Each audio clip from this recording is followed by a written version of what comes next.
Shuningdek, davlatimiz rahbari Farg'ona viloyatining So'x tumanini ijtimoiy-iqtisodiy rivojlantirish chora-tadbirlari yuzasidan yig'ilish o'tkazdi. Puxta ishlab chiqilgan ijtimoiy-iqtisodiy barqaror o'sish strategiyasi aslida taraqqiyot uchun muhim asosdir. Ayniqsa O'zbekistonda bu borada samarali yondashuv joriy etilgan. Chunki har bir hudud o'ziga xos resurs bazasi, aholi joylashuvi, infratuzilma darajasi va iqtisodiy ixtisoslashuvi jihatidan sezilarli farq qiladi. Bunday sharoitda masalaning kichik detallarigacha alohida ahamiyat qaratish yanada manfaatli va manzilli yechimlar qilish imkonini beradi. Oddiyroq aytganda, yangi drayverlarni kashf qiladi. Bu esa investitsiyalar umumiy iqtisodiyotga emas, balki aniq o'sish nuqtalariga, agrosanoat klasterlari, industrial zonalar, logistika manzillariga yo'naltirilishini anglatadi. Natijada byudjet mablag'laridan foydalanish samaradorligi oshadi, yangi ish o'rinlarini yaratish tezlashadi. Yana bir jihat, bunday yondashuv mamlakatning ichki bog'liqligini mustahkamlaydi. Hududiy darajada transport, energetika va raqamli infratuzilmani rivojlantirish hisobiga yagona iqtisodiy makonni shakllantiradi. Biznes xarajatlarini kamaytiradi va mehnat resurslari mobilligini rag'batlantiradi. Bundan tashqari, muhim ustuvor masala aholining hayot sifati darajasini oshirishga ham ta'sir ko'rsatadi. Hududiy dasturlarni puxta ishlab chiqish odamlarning real ehtiyojlarini, ta'lim va tibbiyotdan foydalanish imkoniyatlarini kengaytiradi. Shahar va olis qishloqlarni rivojlantirishda esa har bir jihatni mukammal hisobga olish imkonini beradi. Bandlik, biznes va yana qator loyihalar rivojini ta'minlaydi. Bu kabi omillar albatta ijtimoiy barqarorlikni mustahkamlaydi. Aynan shunday ustuvor yondashuv natijasini So'x tumani tajribasi misolida ham ko'rish mumkin. Bugun tumanni har tomonlama rivojlantirish masalasiga ustuvor ahamiyat qaratilmoqda. Ilgarilari uning anklav holati odamlar hayotida doimiy uzluksiz to'siqlarni keltirib chiqarar edi. Bu yerda istiqomat qiladiganlar kundalik zaruratdan tortib, yuqori texnologik tibbiy yordam olish yoki kerakli narsalarni xarid qilish uchun ham sarson bo'lib markazga borishga majbur edi. Eng asosiy tashvish qo'shni davlat chegarasini kesib o'tish, kutish, tekshiruvlar va noaniqliklar bilan bog'liq edi. Bunday holat albatta iqtisodiy masalalar yechimiga ham tabiiy ravishda ta'sir ko'rsatishi aniq. Tadbirkorlar nafaqat qiyinchiliklarga, balki tizimli cheklovlarga duch kelgan edi. Logistika beqaror edi. So'x aholisi o'nlab transport vositalari tekshiruvdan o'tish uchun navbatda turgan kolonnalarni haligacha yaxshi eslaydi. Bozorlarga chiqish imkoniyatlari cheklangan joyda tabiiyki investitsiyalar haqida o'ylash ham nojoiz edi. Yoshlar ta'lim olishi, o'zini ko'rsatishi uchun teng imkoniyatlarga ega emasdi. Infratuzilma muammolari vaziyatni yanada og'irlashtirgan, yo'llar eskirgan, kommunikatsiyalar tamomila izdan chiqqan, suv ta'minoti va energiya resurslarida uzilishlar kuzatilgan. Sir emaski, yaqingacha tuman tashqi dunyodan deyarli uzilgan. Yopiqlik va izolyatsiya nafaqat hudud infratuzilmasi, balki oddiy odamlarning hayoti, dunyo qarashiga salbiy ta'sir ko'rsatgani rost. Prezidentimizning shaxsan e'tibori tufayli tub burilish yuz berdi. Taqdirlarga daxldor islohotlar, so'nggi yillardagi bunday yangilanish va o'zgarishlar so'qliklar hayotidagi nafaqat ijtimoiy-iqtisodiy, balki ertangi kunga ishonch va umid baxsh davrni boshlab berdi. Prezidentimiz Shavkat Mirziyoyevning tashabbuslari va qat'iy siyosiy irodasi tufayli Markaziy Osiyo makonida do'stlik, ishonch, tinchlik va yaxshi qo'shnichilik muhiti shakllandi. Yillar davomida yopiq chegaralar ochildi. Odamlar va tovarlar harakatidagi asosiy to'siqlar bartaraf etildi. O'zaro bordi-keldi, faollashdi. Bu esa mintaqaviy hamkorlik, hududlarni rivojlantirish uchun kuchli turtki bo'ldi. Davlat tomonidan So'x tumanini kompleks rivojlantirish dasturi amalga oshirilmoqda va bugunoq uning aniq natijalari ko'rinyapti. Infratuzilma faol modernizatsiya qilinmoqda. Avtomobil yo'llari qurilmoqda va rekonstruksiya qilinyapti. Suv ta'minoti hamda elektr tarmoqlari yangilanmoqda.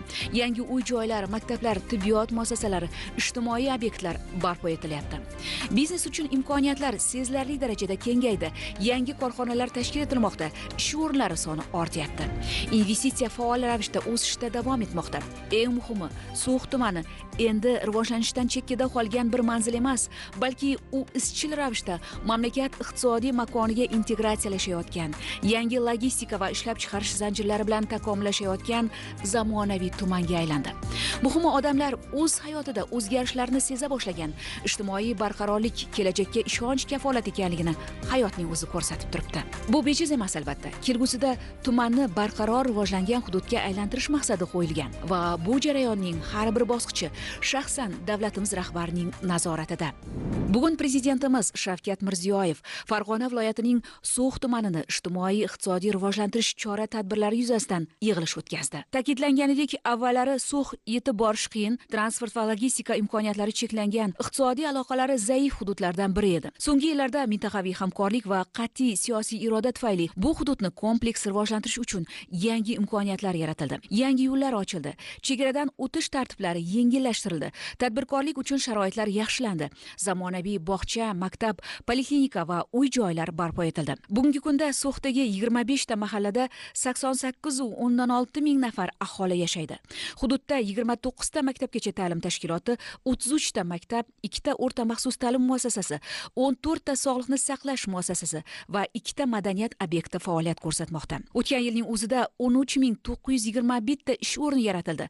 1667 ta oila kambag'allikdan chiqarildi. Umuman So'xdagi o'zgarishlar shunchaki infratuzilma yangilanishi emas, balki hududning iqtisodiy faolligi oshgani, aholi ishonchi mustahkamlangani va yoshlar uchun imkoniyatlar kengayganining amaliy ifodasidir. Bugungi So'x asta-sekin mintaqaviy iqtisodiy tizimga qayta qo'shilmoqda. Shu bilan birga tumanda kambag'allik darajasi 7,9%, ishsizlik 5,5% ni tashkil etib, bu ko'rsatkichlar hali ham respublika o'rtacha darajasidan yuqori ekani ko'rsatib o'tildi. Taqdimotda mutasaddilar joriy yilda tumanga $40 million investitsiya jalb qilish, $15 million eksportni ta'minlash rejasi olingani haqida axborot berdi. Buning hisobiga sanoatda 9%, xizmatlar sohasida 17,1%, qishloq xo'jaligida 7,6% o'sishga erishish ko'zda tutilgan. Yig'ilishda tumanning turizm salohiyatiga alohida e'tibor qaratildi.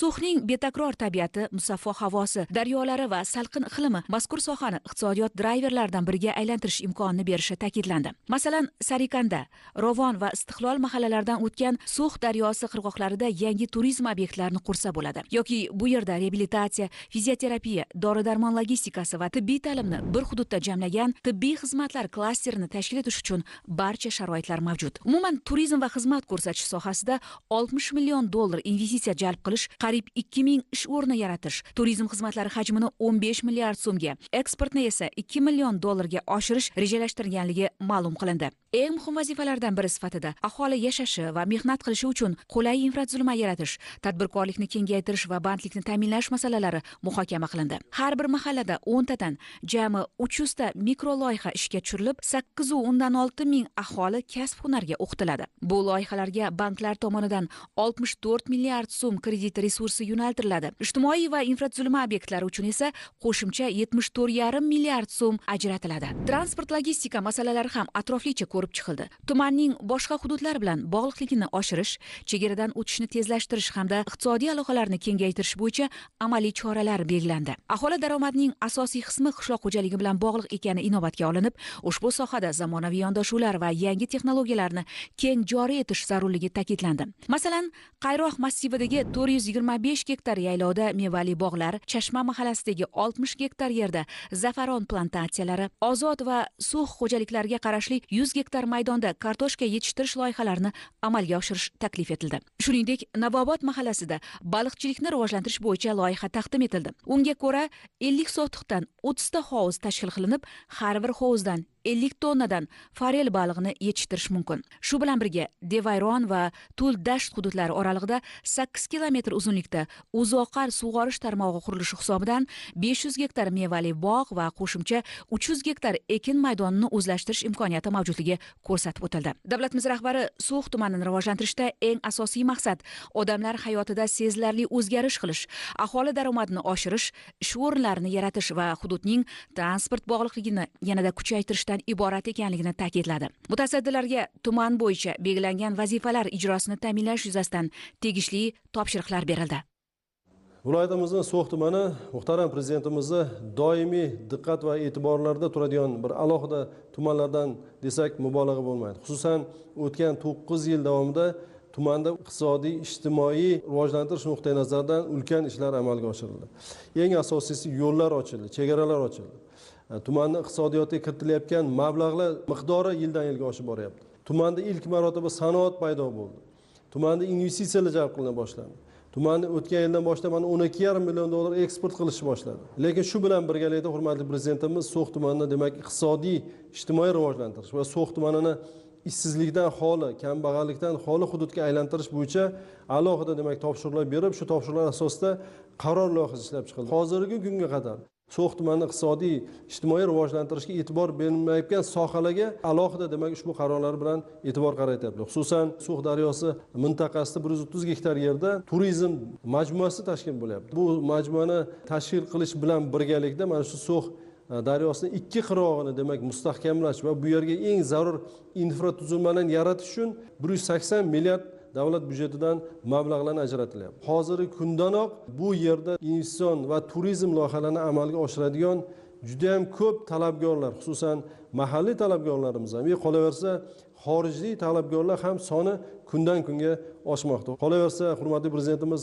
So'x tumanida kadrlar tayyorlash masalasi, jumladan mana ikkita kasblar maktablarimizni viloyatimizda ikkita universitetimiz qoshidagi texnikumlarga aylantirib, u yerda eng zamonaviy kasblarga o'rgatish, yangi bir o'quv yo'nalishlarini ochish bo'yicha ham ko'rsatmalarni berdilar. So'x tumaniga chegara nazorat punktlari orqali kirib chiqish ishlarini yanada soddalashtirish, xalqimizga yanada qulay shart-sharoitlarni yaratish bo'yicha ham yangi g'oya, yangi tashabbuslar bo'yicha o'zlarining topshiriqlarini tegishli vazirlik va idoralarga va hukumatga topshiriqlar berdilar. Mahalliy loyihalarni ko'paytirish va bunda banklarning rolini oshirish, So'x tumanida faoliyat ko'rsatayotgan banklarga ham ishtirokida bir yangi bir zamonaviy loyihalar fabrikasini demak tashkil qilib, shu yerda bir mahalliy kontentdagi loyihalarni ko'paytirish bo'yicha ham vazifa va topshiriqlarni berdilar. Tumanni demak infratuzilmasini, xususan energiya ta'minotini yaxshilash borasida O'zgidro energiya kompaniyasini demak 40 millionlik loyihasini tezroq boshlash, shunday loyihalarni, ya'ni mikrogestlarni ko'paytirish bo'yicha yangi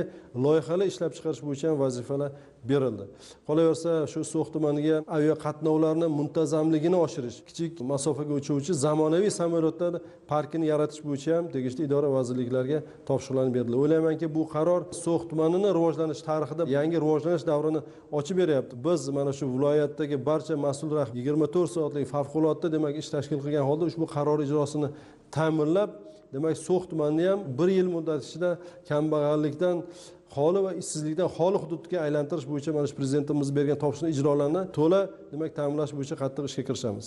Bugun hurmatli prezidentimiz boshchiligida So'x tumanini ijtimoiy iqtisodiy rivojlantirish bo'yicha ishlab chiqilgan chora-tadbirlar taqdimoti o'tkazildi. Tumanda bir necha oy davomida katta ishchi guruh ishlagan holda qanday qilib kambag'allikni qisqartirish, qanday qilib ishsizlikni kamaytirish masalalari alohida o'rganib katta bir dastur tayinlangan. Dasturga asosan So'x tumanini yil oxiriga qadar kambag'allik darajasini yil boshida 7.9% 4%gacha tushirish reja qilingan. Shu bilan birgalikda ishsizlikni ham 3% gacha tushirish bo'yicha katta dastur ishlab chiqilgan. 2000 dan oshiq odamni ishga joylashtirish bo'yicha aniq manzilli chora-tadbirlar ishlab chiqilgan bo'lsa, 11 dan oshiq odamni daromadini oshirishga qaratilgan turli moliyaviy xizmatlar ko'rsatish ham dasturda nazarda tutilgan. Hurmatli prezidentimizdan bir qator yana topshiriqlarni oldik. Ishchi guruh joyiga chiqqan holda bu topshiriqlar ustida yana bir qator ishlagan holda chora-tadbirlarni tasdiqlash uchun hurmatli prezidentimizga qaror loyihasini kiritamiz. Odamlar bandligini ta'minlash uchun 80 dan oshiq turli loyihalar ishlab chiqilgan. Xizmat ko'rsatish sohasida katta loyihalar bor. Turizm salohiyatini ishga solishga qaratilgan loyihalar bor. Ishlab chiqarishga qaratilgan loyihalar bor. Odamlarni tadbirkorlik ko'nikmasdan foydalangan holda ularni kichik tadbirkorligini yo'lga qo'yishga qaratilgan loyihalarimiz bor. Tumanda mavjud eski bog'larni yangilash yoki yangi bog'lar barpo etish, yangi yerlar o'zlashtirish, umuman iqtisodiyot barcha tarmoqlarida qilinishi mumkin bo'lgan ishlar inobatga olgan holda puxta dastur ishlab chiqilgan.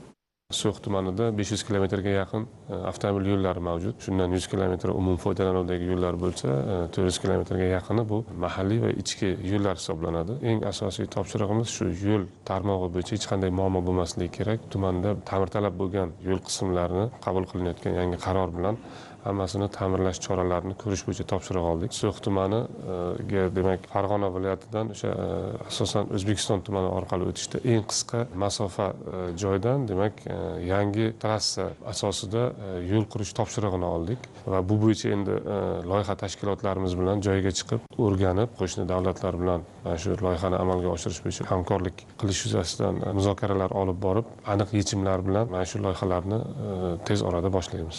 Hurmat prezidentimiz prezidentimizni topshiriqlariga asosan respublika ishchi guruhi kelib So'x tumanini har tomonlama viloyat hokimligini mutaxassislari bilan birgalikda tahlil qilib chiqildi. Natijada So'xni qaysi yo'nalishda rivojlantirish bo'yicha aniq xulosalar qilinib, So'x tumani 2026-yilda ijtimoiy-iqtisodiy rivojlantirish to'g'risidagi qaror loyihasi ishlab chiqildi. Bugungi yig'ilishda hurmatli prezidentimiz boshchiligida mana shu qarorni muhokamasi bo'lib o'tdi. Turizm sohasini asosiy drayverga aylantirish masalasi eng asosiy masala qilib qo'yilgan. 54 ta loyiha ishlab chiqilgan bo'lib, qariyb 60 million dollarlik aniq investorlari ham topilib, ular bilan muzokaralar ham olib borilmoqda. Tibbiyot turizmiga alohida e'tibor qaratildi, sababi 2025-yilda o'zida qo'shni Qirg'izistondan 15 mingga yaqin fuqarolar kelib, aynan shu So'x tumanida davolanib, turli jarrohlik amaliyotlarini amalga oshirib ketgan. Master rejada shu sog'lomlashtirish, davolash maskanlarini tashkil qilishga ham alohida urg'u berilgan. Ikkinchi katta drayver yo'nalish qilib bu qishloq xo'jaligi sohasi, chorvachilik, bog'dorchilik, baliqchilik yo'nalishlari tanlab olingan. Xususan So'xni havosiga mos keladigan, misol uchun 680 gektar yer maydonida qora olxo'r yetishtirish reja qilindi. Viloyatimizda 33% kartoshkasini aynan So'x tumani yetishtirib beradi, lekin o'sha navlari baribir tan olib aytish kerak, sal eskirgan. Gollandiyaning eng oldi sortlaridan olib kelib, hozir 155 tonnasi 60 gektarga ekildi. Qo'shimcha vaqt berildi. Shu davrda biz respublika ishchi guruhi bilan birgalikda yana o'sha qo'shimcha takliflarni o'rganib chiqib, oxirgi qaror loyihasini tasdiqlash uchun kiritamiz. Aytish kerakki, So'x tumani so'nggi yillarda Farg'ona viloyatida ijtimoiy-iqtisodiy rivojlantirishda asosiy bir nuqtalardan biriga aylandi. So'xlik aslida vatandoshlarimiz bo'lgan va bugungi kunda xorijda yashab o'zlarini biznesini olib borayotgan vatandoshlarimizni imkoniyatlarini kengroq jalb qilish bo'yicha aniq choralarni belgilab oldik. Misol uchun 26 va 27-yillarda So'x tumanida 86 million dollardan oshiq xorijiy investitsiyalar ishtirokidagi loyihalarni biz shakllantirdik. Bunda misol uchun Akmus kompaniyasi ishtirokida 10 million dollarlik turistik dam olish maskanini tashkil etish bo'yicha allaqachon ishlarni boshladik. Yoki bo'lmasam yirik tadbirkorlarimizdan Niso kompaniyasi rahbariyati bugungi kunda 1 million dollardan iborat 200 o'ringa ega 4 yulduzli mehmonxona tashkil etish bo'yicha loyihani shakllantirdi va bu loyiha bo'yicha ishlarni boshladik. Albatta bizning investitsiya kompleksimiz So'x tumani bo'yicha bugungi qarorda belgilab o'tilgan vazifalarni to'la to'kis tushunib yetgan holda ularni amalga oshirish bo'yicha barcha choralarni ko'radi. So'x daryosi iqlimidan, suv haroratidan kelib chiqib turib, farel balig'ini yetishtirish bo'yicha ham katta loyiha amalga oshirilyapti. Ya'ni investorlar orqali farel balig'ini yetishtirish bo'yicha ham katta zamin bor, imkoniyati bor. Bundan tashqari chorvachilikga ixtisoslashgan hisobga olib turib, chorvachilik yo'nalishida ham, ya'ni 4 mingdan ortiq aholi xonadonlarida zotli mollarni, chorva mollarini yetishtirish, echkichilikni yo'lga qo'yish, qolaversa asalarichilik bo'yicha katta loyihalarni amalga oshirish bo'yicha ham kelishib olindi va mablag'lar ajratilgan bo'ldi. Hurmatli prezidentimiz tomonidan berilgan barcha topshiriqlarni o'z muddatida, sifatli, ilmiy yondashib, har bir xarij yerdan unumli foydalangan holatda aholining daromadini oshirish va hamda oziq-ovqat mahsulotini ko'paytirish bo'yicha, eksport salohiyatini ko'paytirish bo'yicha berilgan topshiriqlarni hammasi ijrosini o'z vaqtida ta'minlashni kafolatlaymiz. Noyob hududda joylashgan So'x tumanini barcha yo'nalishida rivojlantirishga qaratilgan loyihalarimiz imkoniyati juda ham katta ekanligiga alohida urg'u qaratildi va mana shunda turizmni biz asosiy drayverlardan bir yo'nalish belgilab berildiki, aynan mana shu So'x tumanining go'zal tabiati, So'x daryosini chekka qirg'oqlarida yangi gastronomik ko'chalar barpo etish, turistlarga ko'rsatiladigan arzigulik hunarmandlarining mahsulotlari yoki u yerdagi tabiatidan bahra oladigan dam olish maskanlarini barpo etish bo'yicha ham hurmatli prezidentimizga taqdimotda aytib o'tildi. Bilasiz, So'x tumaniga o'tishda Qirg'iziston chegarasidan o'tiladi. Albatta bu chegaradan o'tishdagi yengilliklar yaratish borasida tegishli mutasaddi rahbariyatga ham alohida topshiriq berdilar va mana shu topshiriqlar asnosida biz o'ylaymizki, juda ham katta o'zgarish bo'ladi va turistlarning oqimi ham sezilarli darajada ortadi. So'x tumani nafaqat Farg'ona viloyatida, balki butun O'zbekistonimizda turizm lokatsiyasini yangi bir durdonasiga aylanishiga ishonch bildiramiz va bu bo'yicha albatta sidq dildan hammamiz xizmat qilamiz. Mana So'x tumani yoshlari uchun juda ham katta keng imkoniyat imkoniyatlar yaratilishi, xususan So'x tumanida faoliyat olib borilayotgan ikkita texnikumimizni yangi zamonaviy qiyofaga olib o'tish, xususan ulardan birini Farg'ona davlat texnika universiteti negiziga o'tkazilib, yangi zamonaviy kasblarni egallash, ayniqsa IT sohasini rivojlantirish, zamonaviy kasblar bo'yicha yo'nalishlarni ochib, yoshlarimizni bilim va ko'nikmalarini oshirish belgilab berildi. Ayniqsa yoshlarimiz o'zlarini nafaqat O'zbekiston Respublikasining mehnat bozorida, balki jahon mehnat bozorida ham o'zini o'rnini topishiga imkoniyat yaratib beradi. So'x tumani ijtimoiy-iqtisodiy rivojlanish dasturi asosida yangi zamonaviy barcha qulayliklarga ega bo'lgan xususiy tibbiyot maskanlari, xususiy maktablar va bog'chalar tashkil etilishi belgilangan. Yoshlarni tadbirkorlikka keng jalb etish, yoshlar o'zlarini biznes g'oyalari bilan mana muhtaram prezidentimiz 3 ta bankda alohida ta'kidlab berdilar. Mana shu banklar orqali ular tadbirkorliklarini amalga oshiriladi, yangi bo'sh ish o'rinlari yaratiladi, yangi kasblar o'rganiladi. Qarorni loyihasi birma-bir bandma-band muhokama qilindi. Har bittasida insonni qadri So'x manfaati yotibdi. Bundan xalqimiz juda ham xursand. Hatto loyihalarni amalga oshirish uchun xorijda o'zini biznesini yo'lga qo'ygan So'xlik tadbirkorlarimiz bu loyihalarni eshitishib, bizga kelib murojaat qilishyapti, tashabbus bilan chiqishyapti. Bunaqa tadbirkorlarimiz juda ham ko'p. Shuning uchun juda ham biz xursandmiz, So'x xalqi juda ham xursand. Qarorni ijrosi doirasida So'x tumani butkul o'zgaradi. So'xni butun dunyo taniydi. Turistlar oqimi 10 barobarga ko'payadi. 14 ming yangi ish o'rinlarini yaratishni oldimizga maqsad qilib qo'yganmiz.